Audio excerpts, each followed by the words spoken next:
Donc vous avez vu qu'il y a, je vous ai transmis des documents qui étaient sur vos tables. Les PowerPoint, le PowerPoint de ce matin et celui-là seront à votre disposition. Voilà, c'est vraiment du partage. Ça ne m'appartient pas. Tout ça, je l'ai reçu d'autres de collaboration. Donc vous pourrez récupérer par mail mon PowerPoint que je vais donner. Vous aurez donc toutes les diapos avec les commentaires, les références. Ceux qui veulent regarder, j'ai mis ici différents livres voilà, dont j'ai parlé, les documents auxquels j'ai fait référence. Et puis là-bas, les outils. Ça va, on peut y aller. On continue à naviguer. Parmi les documents que je vous ai donnés, donc vous avez en français ou en anglais le message complet du pape François aux participants à la conférence de préparation du synode donc à Rome en décembre sur pastoral d'évocation et vie consacrée. Dans ce message, le pape François partage quelques convictions fortes de la pastorale d'évocation, vous voyez, qui formalise un peu tout ce que je vous ai dit ce matin. C'est vrai qu'en entendant le pape François, ça nous rejoint pleinement dans tout ce qu'on travaille en France depuis des années dans ce service national pour l'évangélisation des jeunes et pour les vocations. Le pape François nous dit la pastorale d'évocation doit affirmer que toute l'action pastorale de l'Église est orientée par sa nature même vers le discernement vocationnel.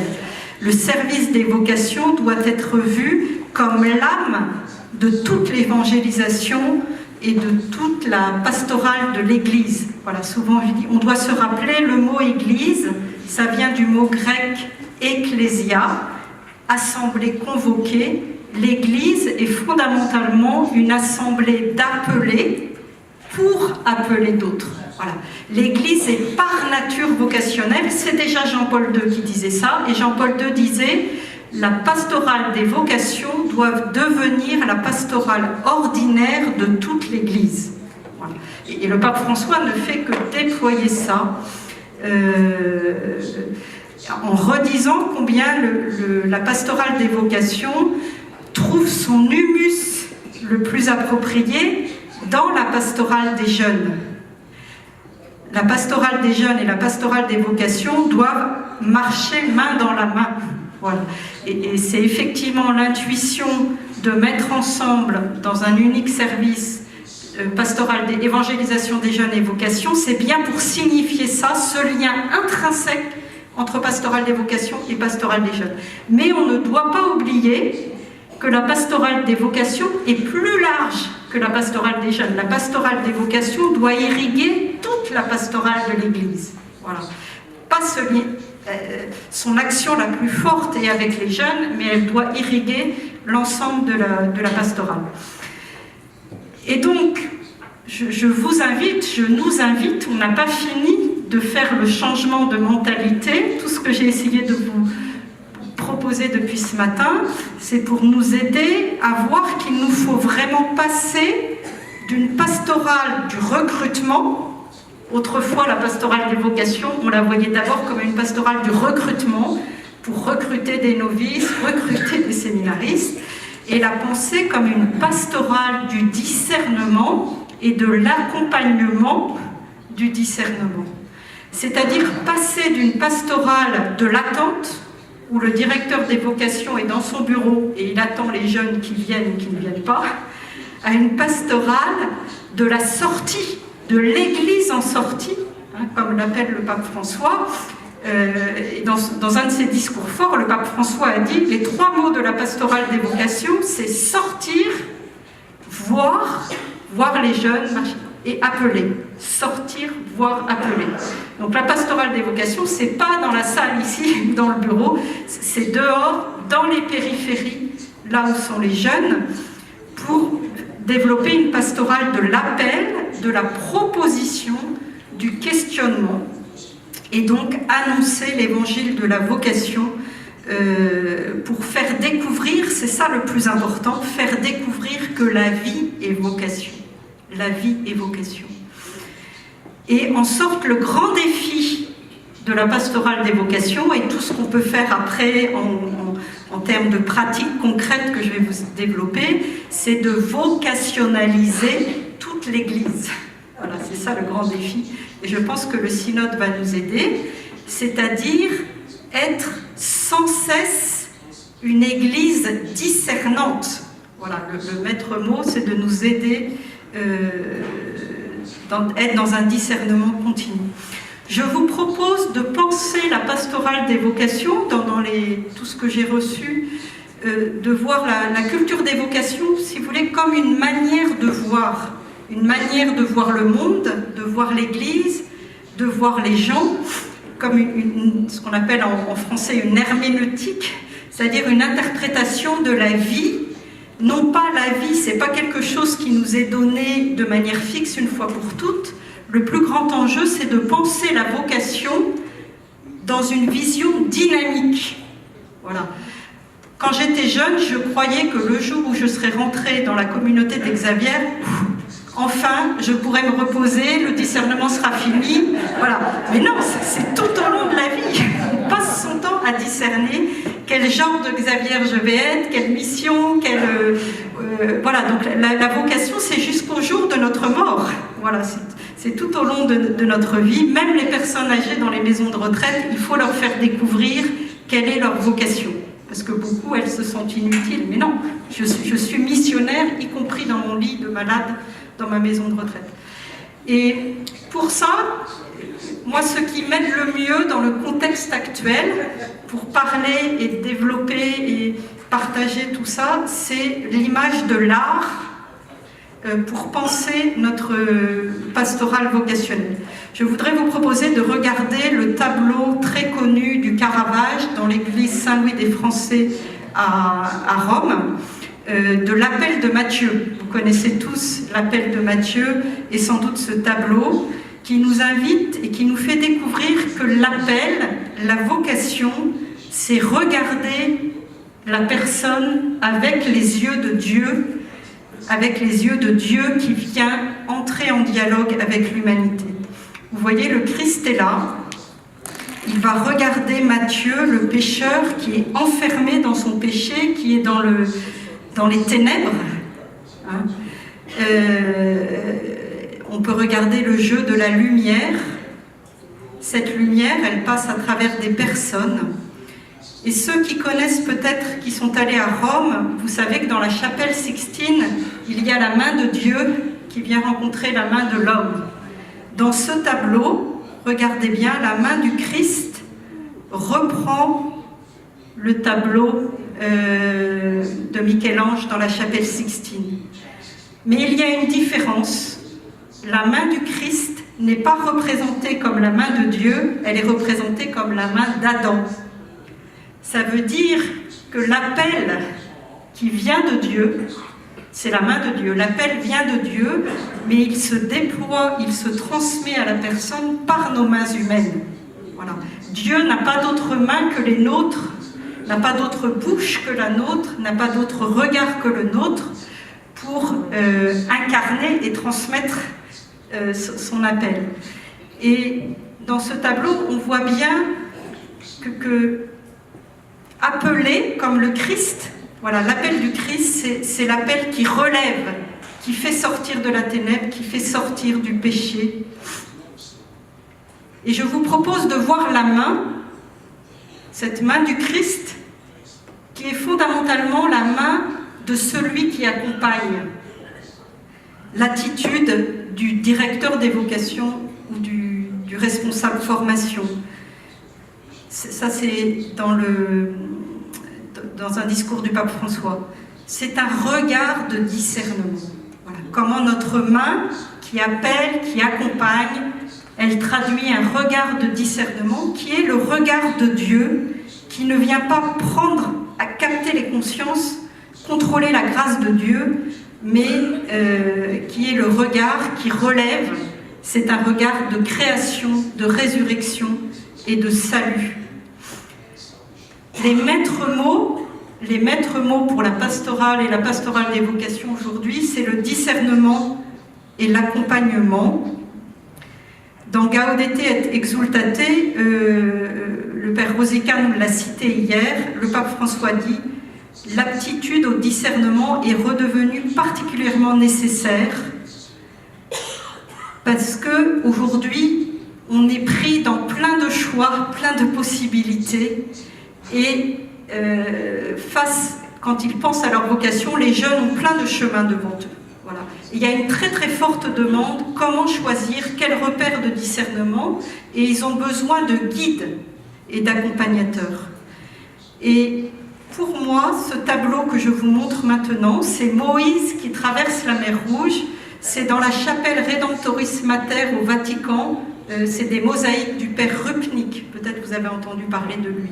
Regardez bien Moïse qui traverse la mer Rouge, le peuple, emmenant le peuple pour sortir d'Égypte. Regardez les deux mains de Moïse. Quelle est la première main? Qu'est-ce qu'elle fait? Elle montre le chemin de la vie, de la terre promise, le chemin de l'amour, de la vie plus grande, le chemin de la libération, de la résurrection d'une certaine manière. On voit ici Moïse, c'est aussi le Christ, nouveau Moïse. Et la deuxième main, regardez bien ce que fait la deuxième main. La deuxième main, dans la traversée, elle nomme les vagues de la mort. Dans la Bible, la mer est synonyme aussi des forces obscures, des forces du mal. Le regard de discernement, l'accompagnement, c'est être comme Moïse, qui accompagne, qui montre le chemin de la vie, parce que notre vocation fondamentale, elle est toujours ce qui nous conduit vers plus de vie, plus d'amour, plus de paix. Et le discernement, c'est nommer et repousser. Mais souvent, nous inversons les deux mains, parfois. Voilà. Donc la clé et le plus grand besoin qu'on a aujourd'hui dans la pastorale des vocations, en tous les cas en France, c'est de former des bons accompagnateurs. Voilà, il y a une très très grande demande pour être dans cette attitude qui, derrière, conduit à Dieu. Ça, c'est, voilà, donc la formation des accompagnateurs, former au discernement, donner, aider les jeunes sur ce chemin. Et nous sommes, comme Moïse et le peuple hébreu, dans la traversée de ce monde changeant, de cette mer. Donc il nous faut aussi discerner localement. On ne peut pas tout faire dans la pastorale des vocations. Quels sont les appels et les traduire dans un plan d'action, dans des propositions. Je voudrais maintenant vous montrer des outils assez concrets sur le fait que je vous ai donné quelques éléments sur la situation en France. Parfois, certains la voient, on est venu me dire de manière très négative, tout est en train de mourir. Oui, mais il y a aussi beaucoup d'autres choses qui naissent, avec beaucoup de créativité, d'initiative. Mais ce qu'on entend, c'est que beaucoup de jeunes se posent la question de leur vocation, y compris vocation de prêtre ou dans la vie religieuse, à partir de l'expérience de la rencontre personnelle du Christ. S'il n'y a pas ça, voilà, et on l'a entendu hier, merci encore Rachel pour ce qui a été partagé, et à partir d'un terreau d'engagement. C'est pas du jour au lendemain qu'on va rentrer au séminaire ou dans la vie religieuse. Aujourd'hui, on est sur des parcours d'engagement progressif, dans la culture du provisoire. Donc, comment on travaille une pédagogie de l'engagement progressif à travers, voilà, des tas de possibilités. Par exemple, nous, on travaille beaucoup pour promouvoir ce qu'on appelle le volontariat.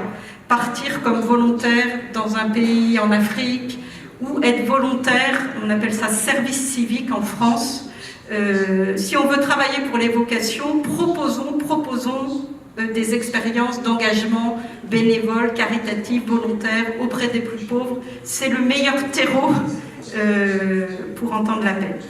Donc, je vais vous montrer, on a fait une enquête sur les JMJ à Cracovie, en Pologne, il y avait 35 000 jeunes Français. Parmi ces 35 000 jeunes Français qui venaient de tous les diocèses, mouvements, communautés, on leur a demandé, pour ceux qui allaient au JMJ, est-ce que vous avez déjà pensé à devenir prêtre ou religieux? oui sérieusement 19%, oui vaguement 30%. Ça fait 49% des jeunes Français qui allaient au JMJ qui ont déjà pensé à devenir prêtres ou religieux, religieuses. Après, il y a une question qui nous interroge, c'est qu'il y a un écart très important entre les garçons et les filles. Peut-être que Dieu appelle plus les garçons que les filles. Peut-être que, est-ce qu'on parle autant des vocations possibles pour les filles que des vocations de prêtres pour les garçons? Je vous laisse analyser. Mais ce qu'on sait, c'est que ceux qui pensent à la vocation, ils ont déjà auparavant expérimenté des rassemblements de jeunes, des retraites. Vous voyez, donc quand ils se posent la question de leur vocation, on voit qu'avant, ils ont déjà eu des expériences. Et ils ont déjà eu des engagements. Donc ce qu'on voit, c'est que Dieu continue d'appeler. La crise des vocations, ce n'est pas une crise de l'appel, c'est en grande partie une crise de la réponse. Et comment? Parce que Dieu appelle sans doute de manière nouvelle, par des chemins nouveaux, qui sont plus longs, plus complexes. Comment nous, on adapte nos propositions. C'est ça aujourd'hui pour moi le plus grand défi de la pastorale des vocations. Alors, comment faire pour répondre et accompagner les jeunes dans cet accompagnement du discernement de leur vocation dans le langage et la culture d'aujourd'hui? C'est ça le plus grand défi. D'abord, avoir comme cap très clair qu'il faut proposer l'expérience de la rencontre personnelle du Christ. C'est ça qui nous permet de fédérer tous les responsables des vocations et les responsables de pastorale des jeunes. La clé, c'est qu'on ne peut pas évangéliser les jeunes sans impliquer les jeunes. C'est ce que le pape appelle le protagonisme des jeunes. On ne peut pas inventer pour demain la pastorale des vocations sans les jeunes. C'est eux qui nous aident. Et dans mon service, j'ai toujours 2, 3, 4, 5 jeunes. Et c'est avec eux qu'on travaille pour penser les propositions. Mais ça suppose, c'est ce que nous a dit le Père Rosica, tout le monde veut avoir des jeunes. Mais dans quelle mesure je suis prêt à changer mes fonctionnements et mes manières de faire, à me laisser bousculer par les jeunes? C'est ça le plus grand défi. Pour ça, vous avez un troisième document que vous pouvez regarder sur votre table. Je vous ai mis, il faut penser une pastorale des vocations de manière progressive.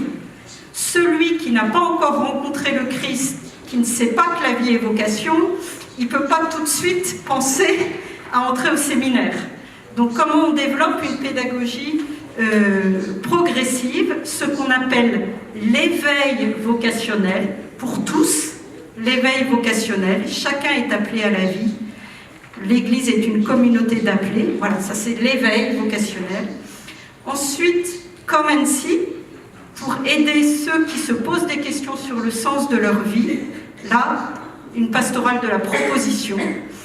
Et puis pour ceux qui veulent suivre le Christ de plus près et qui se posent davantage la question, vraiment les aider à discerner par un accompagnement. Vous voyez, donc penser une pastorale des vocations avec dans une progressivité. Le plus grand enjeu aujourd'hui de tout ce qu'on a dit, c'est d'aider à démystifier, clarifier et communiquer ce qu'est la vocation. Alors, concrètement, il s'agit de permettre à chaque jeune d'entendre l'appel du Christ en lui ouvrant toutes les possibilités. Beaucoup de jeunes n'imaginent même pas que la vie de prêtre ou la vie de religieuse, mais aussi le mariage, parce qu'aujourd'hui c'est très difficile de vivre un mariage dans la durée. Donc les jeunes nous disent, prenez autant de soin à nous présenter la vocation à mariage que vous le faites pour la vocation de prêtre. Ça ne va pas de soi, le mariage sacramentel chrétien. On ne peut pas se construire comme jeune sans modèle dans lequel on se projette, sans figure de référence. À la base, donc les points que nous on a mis particulièrement en avant et pour lesquels je vais vous montrer les outils, c'est d'abord qu'à la base, on peut faire tout ce qu'on veut, mais c'est Dieu qui appelle, le maître de la moisson. Donc toute notre pastorale des vocations, elle doit être enracinée dans la prière pour les vocations. Ça, c'est le fondement. Et il faut faire beaucoup de propositions de ce côté-là. Et puis, on va voir au fur et à mesure ce qu'on peut faire. Donc, chaque année, pour la Journée mondiale de prière des vocations, on fait un outil, ce qu'on appelle une sorte de kit, avec un dossier, des fiches pour la liturgie, pour des veillées, pour des propositions, des jeux, envoyés dans les diocèses, dans les paroisses, dans les communautés. Vous avez des exemples là-bas. Une image de prière pour la journée de prière des vocations, une affiche, un livret de prière. Voilà, ça c'est le rendez-vous annuel, mais qui va servir, qui peut être utilisé aussi toute l'année, des outils concrets avec le thème chaque année. Je vous ai apporté un cadeau, vous pourrez tous prendre l'image prière pour le synode, qui est l'image prière pour les vocations cette année. C'est le pape François qui a écrit la prière, avec la figure du disciple bien-aimé qu'il a donné comme modèle aux jeunes. Elle est en français, mais il y en a une pour chacun, vous pourrez aller la prendre là-bas. On a développé en France, dans beaucoup de diocèses, ce qu'on appelle le monastère invisible. C'est, vous voyez, des chaînes de des chrétiens de plein d'endroits qui s'engagent à prier pour les vocations tous les mois ou toutes les semaines. Alors il y a une petite revue ou un site, voilà, le monastère invisible, pour mobiliser tous les chrétiens à prier pour les vocations. On a ça dans beaucoup de diocèses. Et puis par exemple, tous les diocèses aujourd'hui, quand il y a une ordination, la veille, ils font une grande veillée de prière pour les vocations, voilà, tout ce qu'on peut faire, des adorations pour les vocations, il y a plein d'initiatives. Le deuxième élément clé, après la prière pour les vocations, je l'ai un peu dit ce matin, c'est ce qui me semble le plus fondamental, c'est de développer une culture des collaborations. On ne peut rien faire tout seul, même le meilleur directeur des vocations dans son diocèse ou sa communauté, s'il est seul et s'il travaille seul, il ne fera rien. Donc, travailler avec une équipe, et la pastorale des vocations, dans le sens de tout ce qu'on a dit, elle doit se faire en collaboration, en réseau, pour associer au maximum les diocèses, les mouvements, les communautés. Et tout ça, rien ne marche si vous dites, ben voilà, moi, directeur des vocations, j'organise ça, venez. Tout va passer par tisser des liens, des relations, aller voir les communautés, aller voir les groupes. Voilà. Si on reste à attendre que les gens viennent, il se passe rien. Des partenariats très importants avec les séminaires et les propédeutiques, parce qu'ils sont aussi des acteurs importants de la pastorale des vocations. Le témoignage des plus jeunes, donc il faut travailler et être en lien avec les séminaires et les propédeutiques, et avec la vie religieuse aussi, vraiment être bien en lien avec les responsables, mais aussi on a créé en France des réseaux de jeunes religieux. Je sais qu'ici au Québec on appelle ça les benjamins, où ça commence, pour qu'ils soient acteurs et travaillent avec nous aussi à la pastorale des vocations. Et le meilleur moyen, quand je suis arrivée à la conférence des évêques dans ce service, il y avait un jour la formation des responsables diocésains des vocations, et puis à un autre moment, on faisait la formation des responsables vocations des communautés. C'était pas ensemble. Et depuis, on a dit, il faut faire ensemble. Voilà. Et donc, ça crée des liens, on apprend à se connaître, on fait une seule formation initiale et permanente pour tous les responsables des vocations, des diocèses, des mouvements et des communautés. Voilà. Et notre service, qui dépend de la conférence des évêques, a développé un partenariat très très fort avec la conférence des religieuses de France qui réunit tous les supérieurs majeurs. Comme religieuse, ma nomination a été aussi, je représente aussi d'une certaine manière la conférence des religieuses dans le service. Il y a le souhait qu'il y ait vraiment un partenariat institutionnel. On a développé beaucoup d'outils aussi en collaboration avec la conférence des religieuses de France. Je vais vous en montrer un, en particulier une vidéo qu'on a faite ensemble. Autre type de collaboration qu'on a beaucoup développé et affermi, c'est la collaboration avec des lieux qu'on appelle vocationnels. En France, on a beaucoup de chance, on a Thésée, la communauté de Thésée. Je sais qu'il y a un frère qui était à Toronto il n'y a pas longtemps. Beaucoup de jeunes Français viennent à Thésée, participent. Ils jouent un rôle très important aujourd'hui dans la pastorale des jeunes en France. Donc vraiment, on se connaît, je vais souvent à Thésée, j'ai appelé 2 frères de Thésée à être dans notre équipe nationale. On participe aux rencontres européennes, je rencontre frère Alois régulièrement. Voilà, parce que c'est un lieu très important pour les jeunes et pour les vocations. Et pareil avec Lourdes, il y a un service jeune à Lourdes, on travaille très en collaboration. Et notre service national, depuis l'origine, a créé ce qu'on appelle un pavillon des vocations à Lourdes. C'est-à-dire qu'on a une maison permanente et on envoie des équipes. Quand les jeunes viennent en pèlerinage à Lourdes, on leur propose de passer au pavillon des vocations et on a tout un tas d'animations, de témoignages, des jeux pour parler de la vocation. Vous voyez, être présent dans les sanctuaires, dans les lieux de pèlerinage, parce que Lourdes, avec l'expérience de la rencontre des malades, est un lieu vocationnel important. Dernier type de collaboration qu'on a développé depuis 3 ans, on a maintenant en France beaucoup de propositions qu'on appelle années pour Dieu. C'est des sortes de gap year, ça veut dire que les jeunes prennent 1 an, ils arrêtent les études ou leur travail pour aller vivre en communauté, se former, faire un service. Ces propositions sont faites soit par des diocèses, certains c'est des diocèses qui ont créé ces années pour Dieu, soit par des communautés. Maintenant, nous, on a créé un réseau avec tous les responsables de ces années pour Dieu pour qu'ils se rencontrent et on en fait la promotion parce que c'est des années qui aident beaucoup les jeunes à avancer. Autre type de bonne pratique, mais ça je sais que vous êtes déjà en route, pour avancer et pour aider à faire avancer la vision, les mises en œuvre, il faut avoir une bonne analyse de la situation. Et les enquêtes sociologiques, les études, les recherches peuvent aider à nommer les choses, à les objectiver. Et parfois, si vous dites quelque chose, les évêques ou d'autres ne vous écoutent pas, s'il y a des enquêtes, ça aide à objectiver et à réfléchir à la situation.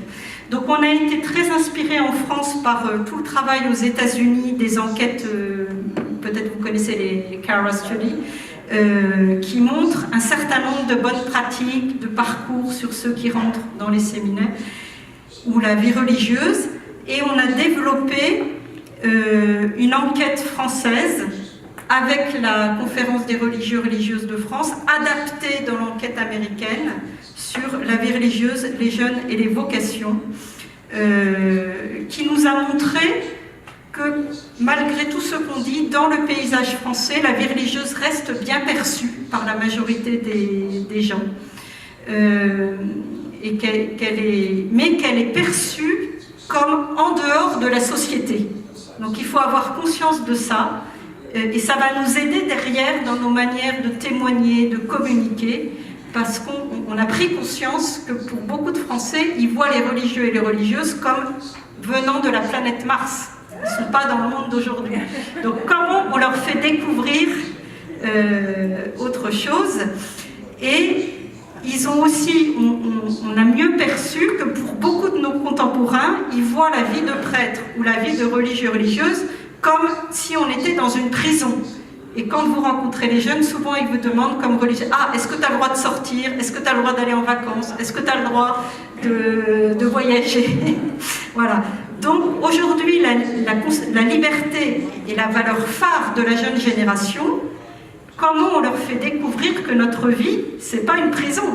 On n'a jamais été aussi libre que de suivre le Christ dans notre vocation.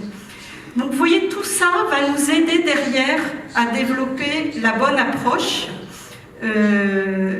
Et on a fait une enquête auprès des jeunes religieux, religieuses, pour voir qu'est-ce qui les a aidés dans leur parcours de discernement et de décision pour entrer dans la vie religieuse. Et ça nous montre les bonnes pratiques. Le plus important, je l'ai déjà dit, c'est la relation, l'expérience concrète dans une communauté et l'accompagnement. Voilà. déjà ce que je vous ai dit.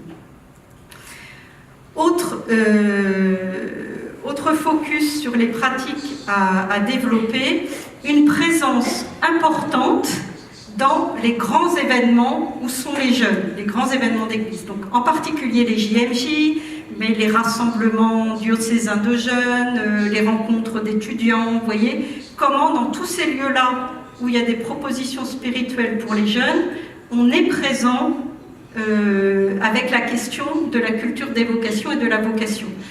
Alors ça peut passer par des stands, comme au JMJ. Vous savez tous qu'il y a un forum des vocations au JMJ. Mais en général, dans ce forum, vous avez uniquement des communautés qui vous présentent « Venez chez moi, c'est le plus beau paradis ». Nous, on a décidé depuis les JMJ de Madrid, comme l'Angleterre, de faire un unique stand vocation pour présenter toutes les vocations avec une équipe de prêtres diocésains, de consacrés, et on avait même un évêque la dernière fois. Et ça touche beaucoup les jeunes de voir qu'on n'est pas là pour les faire rentrer dans notre communauté, mais pour parler de leur vocation à eux, et on leur faisait une proposition de prier pour leur vocation. On n'était que 2 stands comme ça, l'Angleterre et la France à Cracovie, mais beaucoup de jeunes sont venus, parce que si beaucoup ne veulent pas être tout de suite collés à une communauté parce qu'ils ont peur de perdre leur liberté ou qu'ils ne vont pas discerner librement. Vous voyez, donc tout ce qu'on peut faire à plusieurs aujourd'hui, il faut le développer. Et dans les rencontres, donc c'est des stands, c'est des tables rondes sur les vocations où on fait témoigner toutes les vocations. C'est dans la liturgie. Voilà, il y a plein de manières.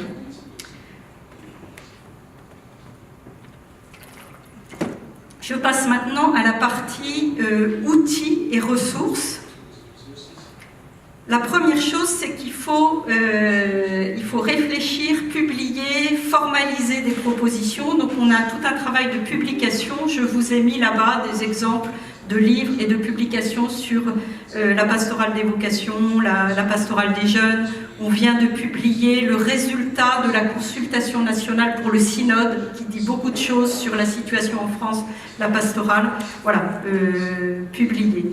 La deuxième chose, vous savez, les jeunes, ce qu'ils aiment le mieux, c'est le fun, les jeux, tout ce qui est ludique.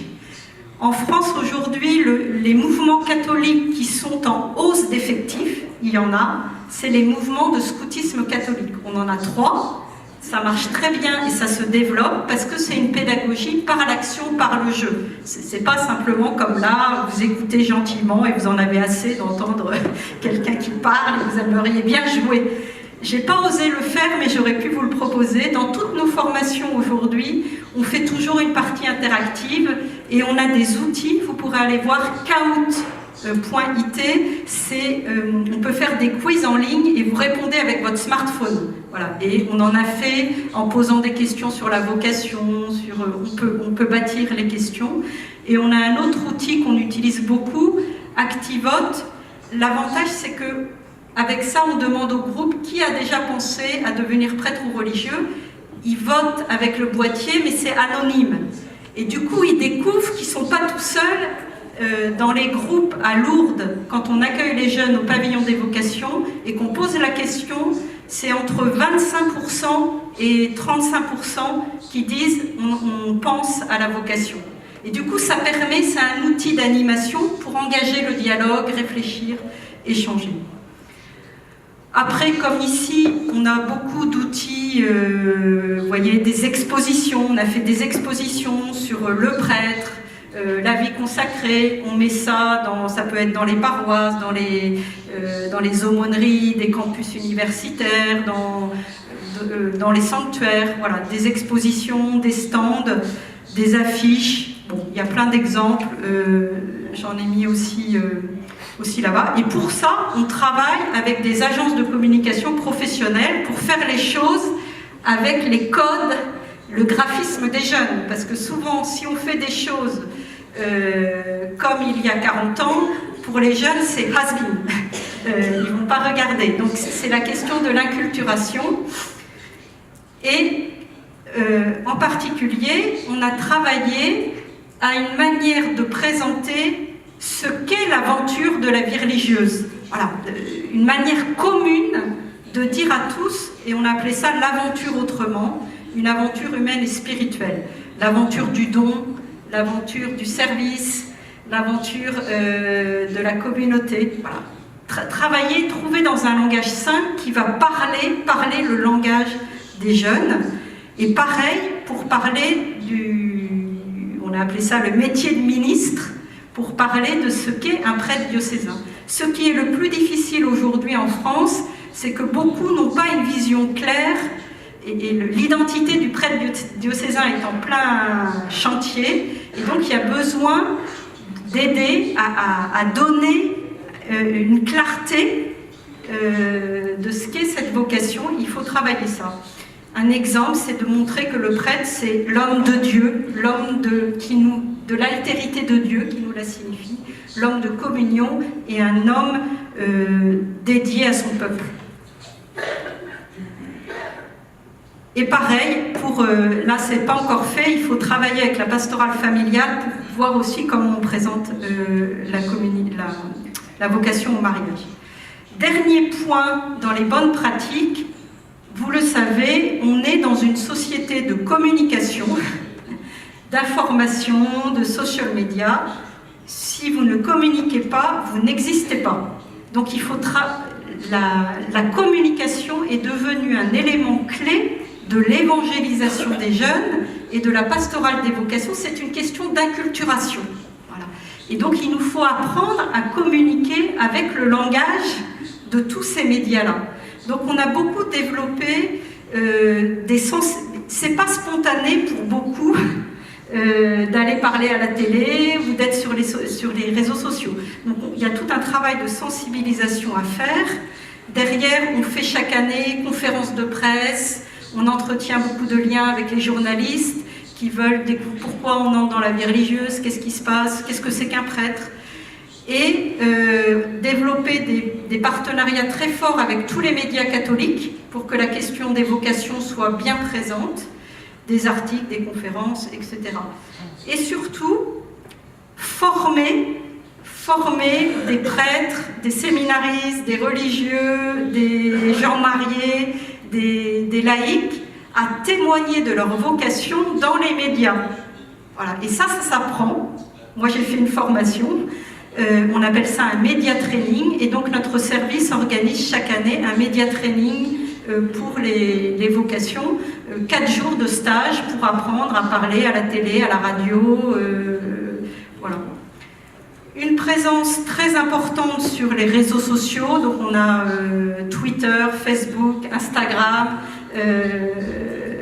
on a créé des visuels pour présenter toutes les familles religieuses. Là, je vous ai mis les dominicains, mais on a ça pour toutes les familles religieuses, les franciscains, voilà. Sur Facebook, sur Twitter, on parle en visuel. Hein, donc il faut faire des infographies et parler de notre vocation en visuel. Et je voudrais vous montrer un exemple concret d'une vidéo qu'on a faite à la fin de l'année de la vie consacrée avec la conférence des religieux et religieuses de France, pour parler aux jeunes de ce qu'est l'appel et la vocation. Et on a fait une clé USB qui est là-bas avec toutes les petites vidéos sur les vocations et toutes les vocations, et on donne ça fait des outils, voilà, sur YouTube, mais aussi en clé USB. Donc je vous montre la vidéo pour que vous voyez un peu ce que c'est.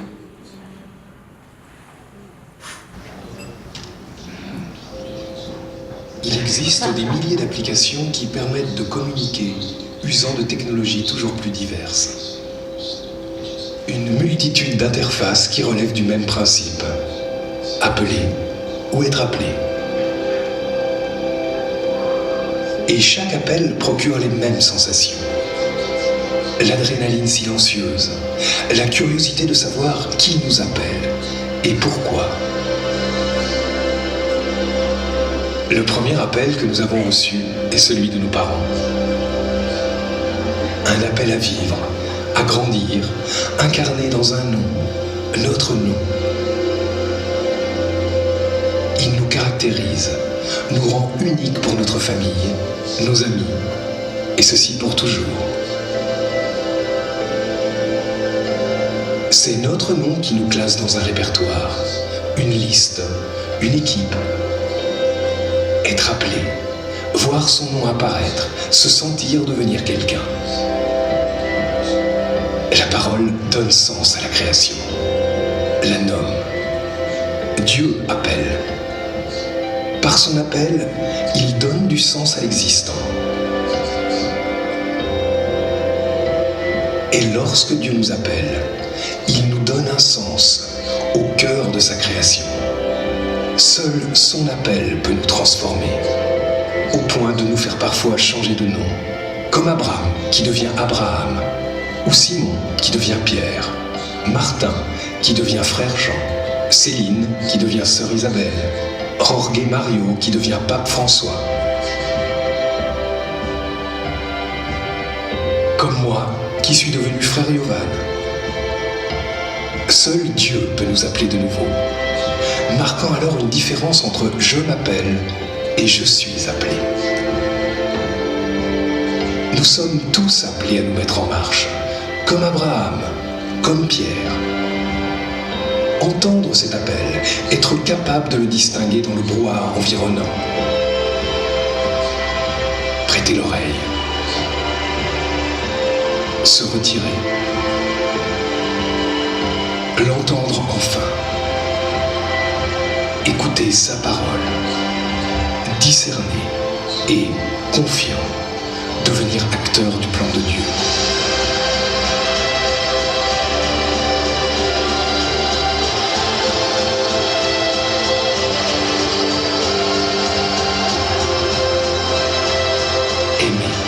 Être aimé.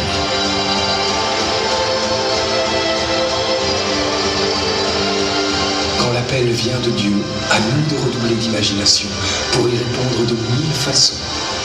Dieu a un appel pour chacun de nous.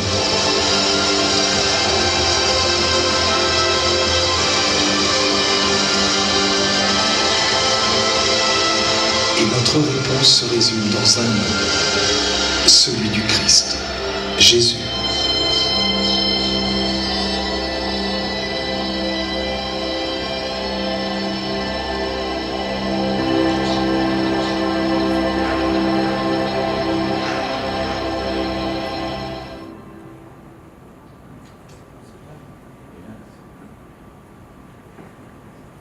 Voilà, vous voyez, parler avec les images qui parlent aux jeunes, le langage, déployer une pédagogie de l'appel et de la vocation.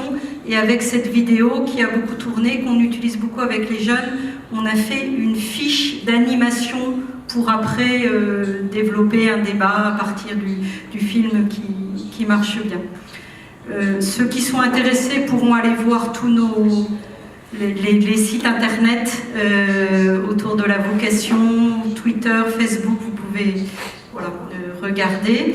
Et puis, une autre approche qui est très intéressante, il se trouve que depuis plusieurs années, il y a beaucoup de films qui parlent de la vocation, et donc on s'appuie beaucoup aussi sur les différents films qui sont sortis, et à chaque fois qu'il y a un film qui touche soit la vie religieuse, soit la vie de prêtre, on fait des articles, on va les voir en avant-première, on propose des débats, on accompagne, c'est aussi des opportunités. Vous voyez ici, vous avez eu la Passion d'Augustine, et bien on a fait beaucoup de choses autour de... Voilà, comment des films un peu grand public sont des occasions de parler de la vocation, de l'appel.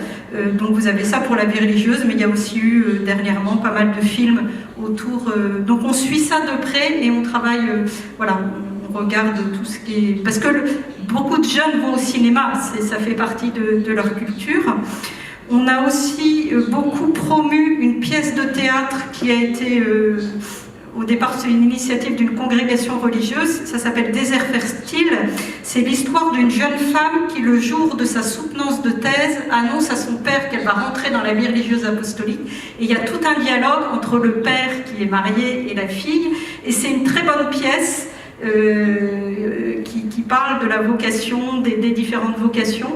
Et pareil, ça peut créer un échange, un débat, en particulier avec les parents. Parce qu'aujourd'hui, le plus grand frein par rapport aux vocations, c'est les parents qui rêvent rarement que leur enfant devienne prêtre religieux.